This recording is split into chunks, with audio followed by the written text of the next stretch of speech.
Salam, mən Elgün Şirov. Azərbaycan Texniki Universitetində təhsil alıram və 2 ilə yaxındır ki, Azərbaycan startap ekosisteminə bir sıra töhfələrimi vermişəm. Bu gün biz sizinlə startaplar üçün ən çox edilən 5 səhv haqqında danışacağıq.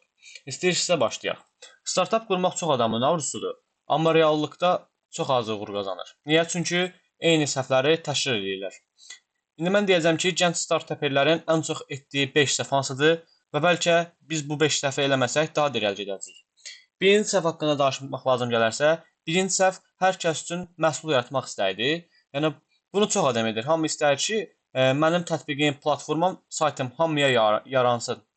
Amma əslində uğurlu startap o məhsuldur ki, o çox az bir qrup insanın problemini çox yaxşı həll edir. Məsələn, əgər sən tələbələr üçün bir platforma yaradırsansa, onu bütün yaş qruplarına açmaqla işini çətinləşdirmə.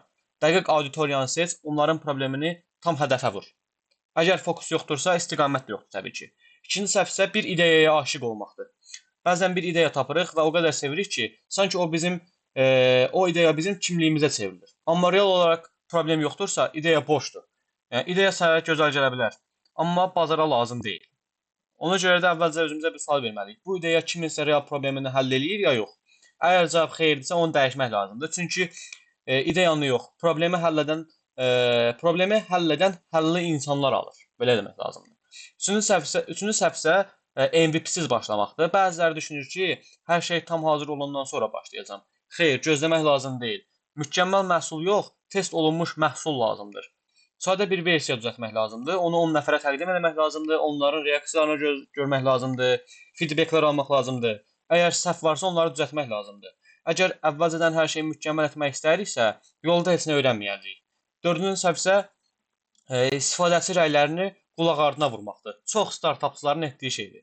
Yəni bir çox startap məhz burada batır. İstifadəçilər deyir ki, bu hissə işləmirdi, bu rahat deyil, bu çox mürəkkəbdir. Amma sahibkar deyir ki, yox, elə mən belə istəmişəm. Yox qardaş, bu belə olmur, bu səhvdir. Sən istifadəçi üçün məhsul yaradırsansa, sən belə deyək də, istifadəçi üçün məhsul yaradırsan. İstifadəçi sənin üçün məhsul yaratmır. Yəni belə demək lazımdır ki, feedbacklar bir qızıldır. Kiminsə dediyi bir fikir startapının həyatını xilas edir. Və 5-ci və sonuncu səhv demək lazımdırsa, çox səhvlər olur. Biz bu səfər ən çox təkrarlanan 5 səhv haqqında danışırıq. Tək işləmək. Düzdür, mən bir sıra startaplarda tək işləmişəm, amma sonra fərqinə varmışam ki, bu səhvdir. Bəli, tək başına başlamaq bəzən rahat görünə bilər, amma uzun yolda bu çox çətindir. Startap bir komanda işidir. Proqramçı varsa, dizayner də lazımdır. Marketoloq da, satışdan anlayan biri də. Tək getmək çox tez yorur, amma komanda ilə getmək səni daha da uzaqlara aparır. Komanda motivasiyadır, dəstəkdir, balansdır, bu qədər. Yəni ümumiləşdirmək lazımdırsa, bu 5 səhv demək olar ki, hər yeni startapda var. Amma biz onları əvvəlcədən biliriksə, o qədər də nə qədər tez biliriksə, bir o qədər də irəli olacaq. Belə demək lazımdır. Yəni qısa olaraq da demək olar ki, unutmamaq lazımdır ki, ideya sadəcə bir başlanğıcdır. Əsl iş o ideyanı insanlara dəyər verən bir həllə çevirməkdir.